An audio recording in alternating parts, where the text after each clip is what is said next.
Martin a gagné la Coupe des Vosges de ski de fond en 1960, catégorie cadet. Un coup de chance, dit-il. L'adversaire le plus coriace s'était perdu en chemin.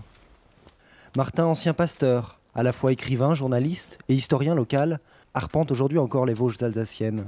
C'est sa montagne préférée, et pour nous prouver qu'on est là au cœur de l'Europe, il nous emmène hors piste en nous promettant une vue à couper le souffle. Il paraît que d'ici, on peut admirer la France et l'Allemagne. Alors je me retrouve ici tous les soirs parce que c'est un endroit tout à fait extraordinaire avec une vue panoramique fantastique. Les Alpes suisses, les Alpes autrichiennes, la forêt noire, la plaine d'Alsace, le Rhin, la centrale nucléaire de Fessenheim qui sera bientôt transformée en auberge de jeunesse. Derrière moi, le Honeck. Le Honeck, 1363 mètres, a d'ailleurs été une frontière entre l'Allemagne et la France, à l'époque où l'Alsace était allemande. Chaque repli du territoire ici a vu s'écrire l'histoire mouvementée entre les deux pays. Martin, par exemple, est né en 1944, au moment même où les Alliés menaient des combats intenses et meurtriers pour libérer l'Alsace du joug nazi. Toute sa famille est originaire de la vallée. Là, il s'agit en fait d'une route absolument historique entre Münster, la capitale du fromage qui pue, le fromage de Münster, et le col de la Schlucht. Alors moi j'ai vu en tant que gamin, j'ai vu Louison Bobet à grimper le col de la Schlucht, enfin pratiquement tout le monde, Bernard Hinault, Jacques Anquetil et naturellement Adolf Hitler. Ça c'est un peu plus tragique, il a visité une seule fois l'Alsace en juin 40 et mon grand-père, c'est un personnage assez invraisemblable, dès que les Allemands annexaient l'Alsace, il a baptisé son bœuf, on dit un bœuf en français, son Ochsen, il l'a baptisé Hitler. Et comme le bœuf Hitler était un peu récalcitrant, il passait son temps à l'engueuler. Je m'en souviens moi, encore après la guerre, il l'engueulait encore. Hitler, sale con, une espèce d'idiot, du Arschloch und so weiter.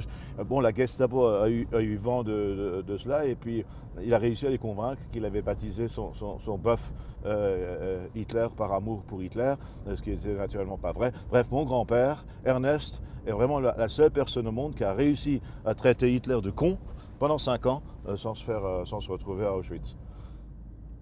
Martin Graf habite à quelques encablures de l'Allemagne. Sa famille a vécu au fil des drames franco-allemands. L'un de ses grands-pères a donc appelé son bœuf Hitler, l'autre était allemand. Comme toute l'Alsace pendant la Première Guerre mondiale. Il a donc combattu pour l'Allemagne. Mon grand-père est mort devant cette grange. Il a fait toute la campagne de Russie, à l'époque aussi en tant que soldat allemand, puisque l'Alsace était allemande entre 70 et 18.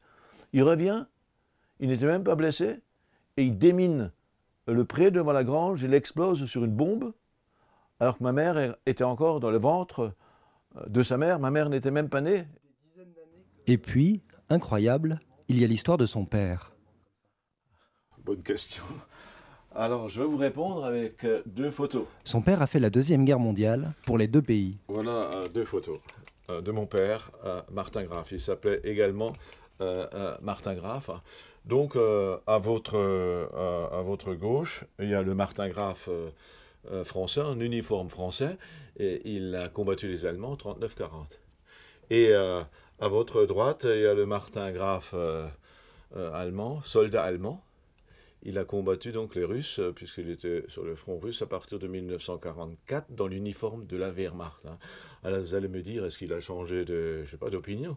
Non, il était alsacien. Il était recruté de force, il était citoyen français, alsacien, recruté de force de l'armée allemande. Son père n'est jamais revenu. Martin, lui, a travaillé en France et en Allemagne pendant plus de 40 ans. Il a réalisé des dizaines de films sur la relation entre les 2 pays. Un de ses articles pour un journal allemand a même figuré au programme du bac en France. C'était il y a 10 ans, à l'occasion des 40 ans du traité de l'Élysée. Nous, on s'est battus entre Français et Allemands pendant des années. Mais aujourd'hui, on a transformé les postes frontières en restaurants et les douaniers en jardiniers. Cela ne se voit pas au premier coup d'œil, mais Martin est aussi un clown qui parfois se donne un spectacle.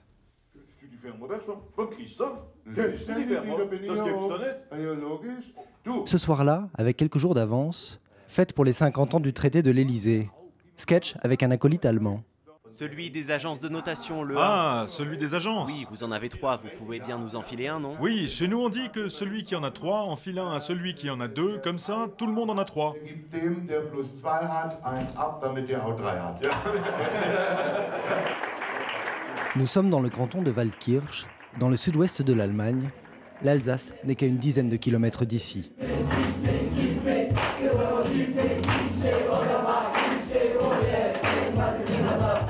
Dans le public, des élus français et allemands. Marcel Bauer est maire de Sélestat. Sa commune est jumelée avec Waldkirch depuis 1966. Et c'est justement le traité de l'Élysée qui a déclenché cette vague de jumelage.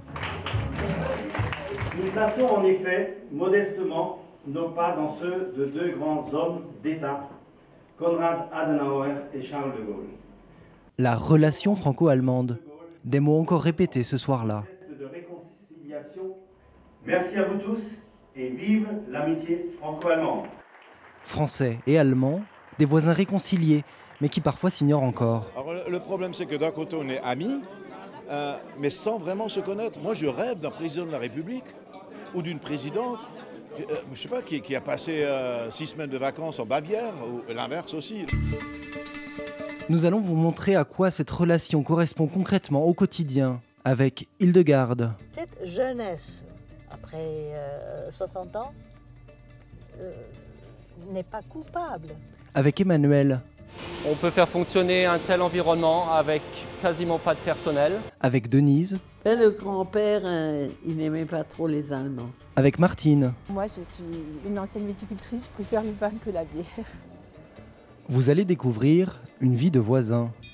Les uns habitent Sélestat, la française, 20 000 habitants, 8% de chômage. À 50 km, les autres vivent à Waldkirch, l'allemande, 20 000 habitants aussi, mais 3% de chômage. Après 3 guerres en un siècle, l'Allemagne est devenue notre premier partenaire économique. Vous allez découvrir le quotidien de cette vie de couple entre 2 pays.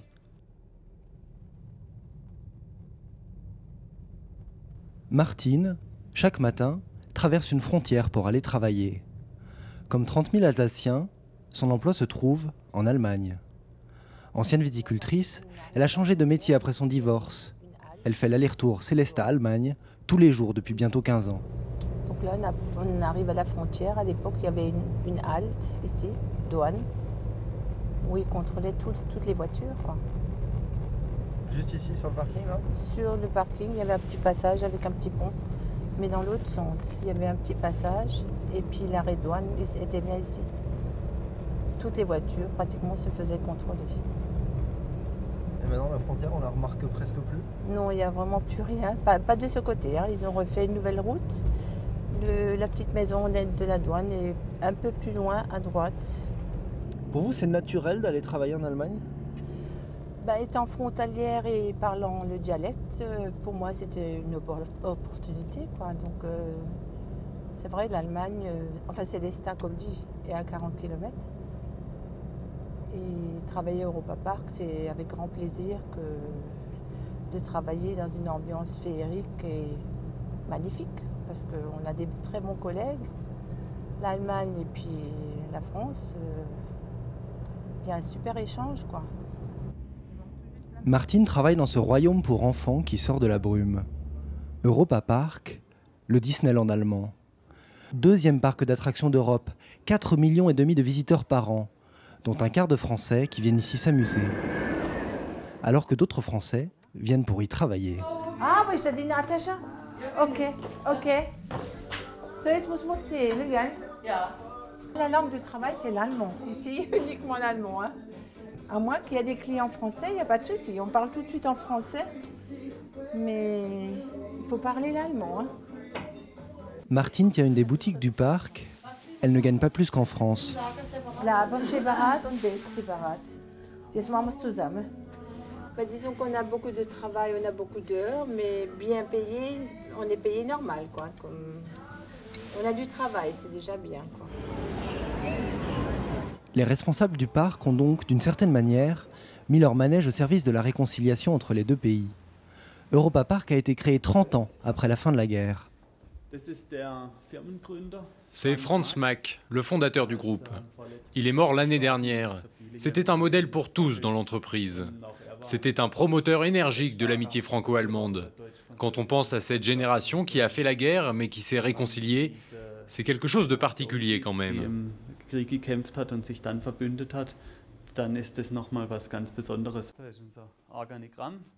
Ce responsable des ressources humaines recrute chaque année près de 200 nouveaux travailleurs français. Tout est prévu pour leur formation. C'est la version française, le manuel du personnel. Ça leur liste les règles importantes dans l'entreprise à respecter, adaptées aux employés français. Il faut faire beaucoup pour que les employés français aient les informations nécessaires.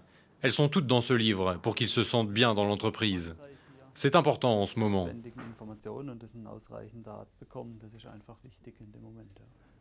Quelle est la proportion d'employés français? Environ un quart, un peu plus d'un quart. Des entreprises florissantes dans l'industrie du loisir et dans l'industrie en général. C'est ce qu'on appelle le modèle allemand. Et c'est un franco-allemand qui va nous le faire découvrir. Il dirige en Allemagne cette usine qui fabrique des emballages plastiques pour l'industrie pharmaceutique. Emmanuel Foyer est fier de ces machines à la pointe de la technologie mondiale. Et c'est la clé des exportations allemandes. Pour vous faire voir ici nos derniers investissements, une salle blanche selon les dernières normes avec des machines de dernière technologie entièrement automatisées. On peut faire fonctionner un tel environnement avec quasiment pas de personnel. Il y a pourtant 300 employés dans cette entreprise familiale fondée il y a 36 ans. Et chaque année, 10 à 15 postes nouveaux créés. Je vérifie la série lancée à 14 h. Les résultats, c'est comme d'habitude? C'est parfait? Comme d'habitude, tout est parfait. La violente crise des années 2008-2009 a même été avalée sans encombre, grâce à la facilité en Allemagne à utiliser le chômage partiel. C'est-à-dire de réduire le temps de travail et les salaires ou les charges associées au temps de travail proportionnellement à la réduction d'activité que nous avons eue, soutenue pendant certaines périodes par l'État, ce qui nous a permis, quand l'activité repartait, quand les premières affaires se sont présentées de nouveau, nous étions prêts avec le personnel qui est le nôtre, avec toutes les compétences qui sont les nôtres, pour répondre aux demandes qui nous venaient. Emmanuel nous fait découvrir l'autre atout du modèle allemand, la formation. Ici, les futurs employés sont contactés alors qu'ils sont encore au collège. Et dès 15 ans, ils sont formés en entreprise, sur les machines. Un début de carrière les mains dans le cambouis, mais qui n'empêche pas les promotions, bien au contraire. Nous avons aujourd'hui la moitié de nos chefs de projet sont des anciens apprentis qui ont commencé à l'atelier, qui ont fait fraiseur, qui ont fait ajusteur, avant d'atterrir au bureau d'études ou en tant que chef de projet et qui s'occupent aujourd'hui, qui sont en contact avec nos clients. Emmanuel ne tarit pas d'éloges sur l'efficacité de ce système. Mais il a pourtant choisi de vivre à Sélestat. Il n'y a personne les soirs d'hiver dans la rue, mais il aime la douceur de vivre alsacienne. Il espère en tout cas que la France, un jour, s'inspire du modèle économique allemand. On peut parler d'exemple ou avoir juste un certain réalisme. Il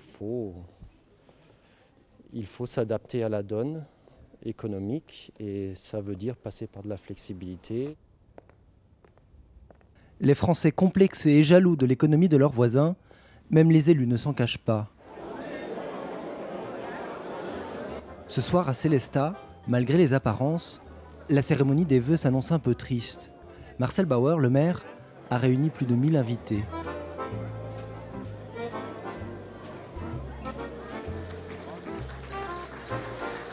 Je crois que la salle commence à être trop petite, c'est bon signe. Le maire vient d'avoir confirmation que l'usine de tissus de Sélestat, appartenant au groupe américain Albany, va supprimer 127 emplois. C'est un drame que de voir qu'une usine licencie. Albany en est un triste exemple. Albany, c'est 4 fois moins de salariés qu'il y a 12 ans à Sélestat. Alors le maire, évidemment, rêve de la souplesse allemande. C'est beaucoup trop strict. Et en Allemagne, ce n'est pas le cas. En Allemagne, quand ils ont besoin de main-d'œuvre, ils peuvent la retrouver. Et puis quand ils n'en ont pas besoin, ma foi, la main-d'œuvre est obligée d'aller essayer de trouver du travail ailleurs. Du coup, il y a 8% de chômage. Et cela se voit en allant à Pôle emploi. En l'an 2000, c'était 5% et la région faisait office de modèle. Vous cherchez quel type d'emploi? Vendeuse en textile, mais c'est pas fréquent quoi. Vous parlez allemand? Non. Non, je suis plus anglais, espagnol, non. Pour vous, c'est pas un handicap de ne pas parler allemand alors qu'il y a des emplois possiblement disponibles? Ouais, bah oui, poste Europa Park, ouais. J'aime bien Europa Park. Je saurais l'allemand, j'irais à Europa Park. Quoi. Un pôle emploi bondé, il va nous suffire de traverser le Rhin pour observer l'inverse. Le pôle emploi allemand, un bâtiment flambant neuf et presque pas de visiteurs, 3% de chômage seulement. On a l'impression de visiter une entreprise à redonner du travail. D'ailleurs, notre guide ne dit pas chômeur, il dit client. Dans cet espace accueil, on reçoit les clients qui viennent sans rendez-vous, ceux qui veulent déposer un document ou se déclarer à la recherche d'un emploi. Ici, on n'attend jamais plus de 2 minutes. Par contre, depuis les réformes de Gerhard Schröder, les chômeurs sont plus pauvres qu'en France. Les assédiques ne sont versés que pendant 1 an maximum. Ensuite, c'est le RSA pour tout le monde, 382 € par mois. Et les chômeurs sont pour ainsi dire mis au travail. Michael, 37 ans, réparateur de vélo, est en fait demandeur d'emploi depuis plus de 4 ans. Il doit donc travailler pour seulement 3 € de l'heure et peut cumuler sa paye avec les 382 € du revenu minimum. Je me sens mieux. Quand on rentre chez soi, on est fatigué, on sait pourquoi. Avant, je passais mes journées à la maison, j'étais fatigué le soir, sans vraiment savoir pourquoi. Michael représente la face cachée du modèle allemand. On se sent comme un homme de 3e classe, pour ainsi dire.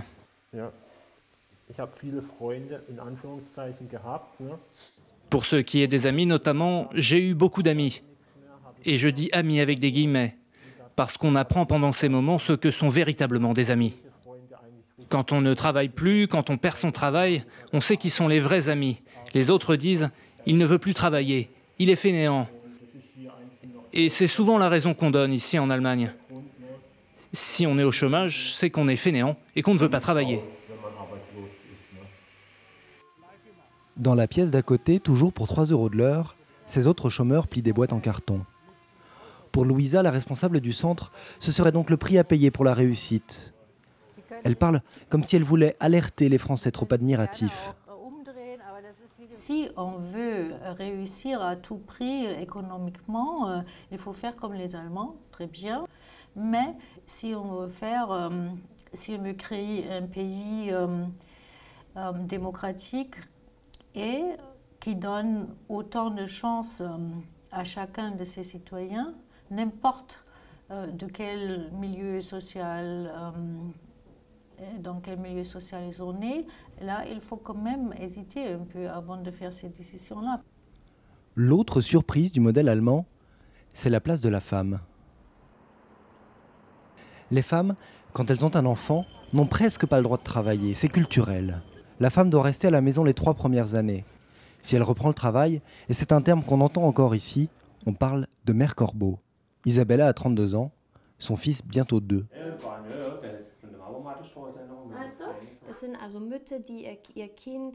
C'est un mot qui désigne des mères qui abandonnent quasiment leur enfant. C'est un terme très dur. Je crois que nous sommes la première génération qui va un peu plus loin et pour laquelle ça devient normal de reprendre le travail après une naissance. Dans certains milieux sociaux, quand des mères vont travailler tôt après la naissance de leur enfant, on leur fait remarquer entre les lignes qu'elles ne sont pas de bonnes mères.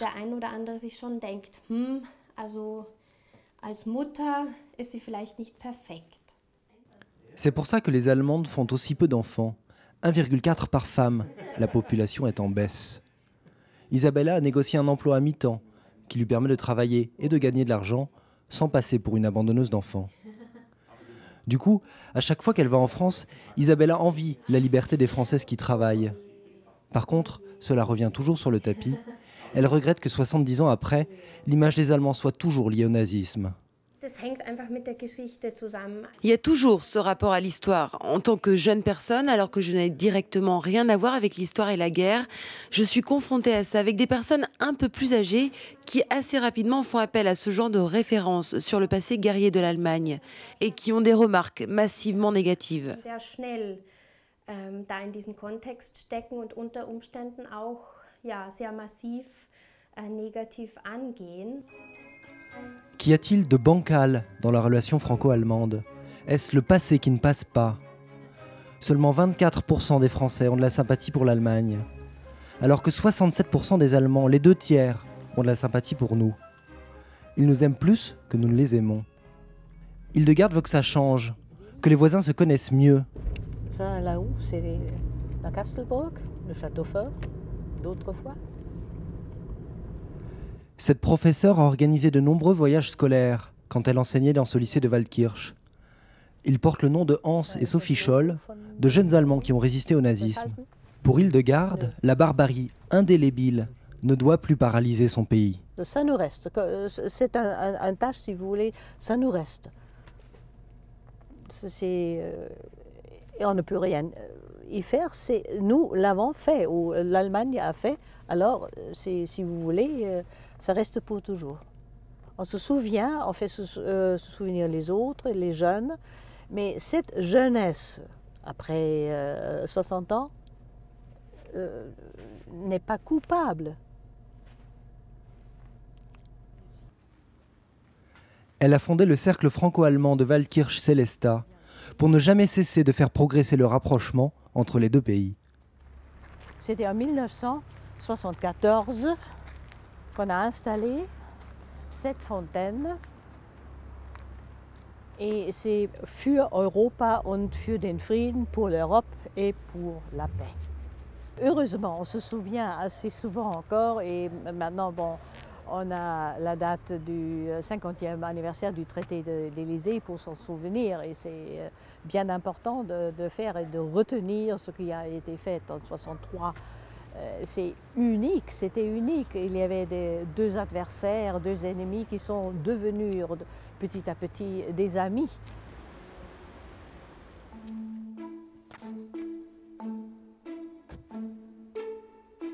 Martine a terminé sa journée de travail à Europa Park. Elle va rendre visite à sa maman, qui habite encore la grande maison de famille. C'est ici que Denise, 86 ans, a vécu toute la guerre. Pour nous aujourd'hui, elle a ressorti quelques photos. Ça, c'est des militaires qui aimaient faire des photos avec les Alsaciennes en 1945, à la Libération. Ils nous mettaient faire les costumes. C'est vous là? Oui, oui. Ici encore, dans cette maison comme dans toute l'Alsace, se cachent des morceaux de l'histoire des deux pays. Et parfois sans crier gare, le passé revient en coup de vent. Le grand-père, il n'aimait pas trop les Allemands. Alors il a dit, il avait une cave, lui il aimait bien le vin, des bonnes bouteilles. Alors il y avait des bonnes bouteilles à la cave, il en a pris une vingtaine, et il allait faire un trou sous un arbre, là, un frêne, et les a ensevelies, ces bouteilles. Il a dit, les Allemands ne les auront pas. Et puis, ma foi, nous, avec les enfants, on avait cherché, mais on n'a jamais trouvé. Et c'est ce printemps-là, le mois de juin, qu'il y avait un orage, et qui a... Un grand ouragan. Oui, c'était assez... Oui, qui a fait pas mal de dégâts. Et le matin, ma fille dit, je vais faire le tour, je vais voir s'il y a des dégâts. Elle a trouvé cet arbre penché et les racines en l'air.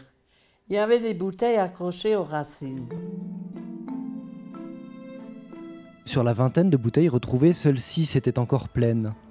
Les enfants de la famille se les sont répartis. Martine conserve la sienne précieusement et secrètement.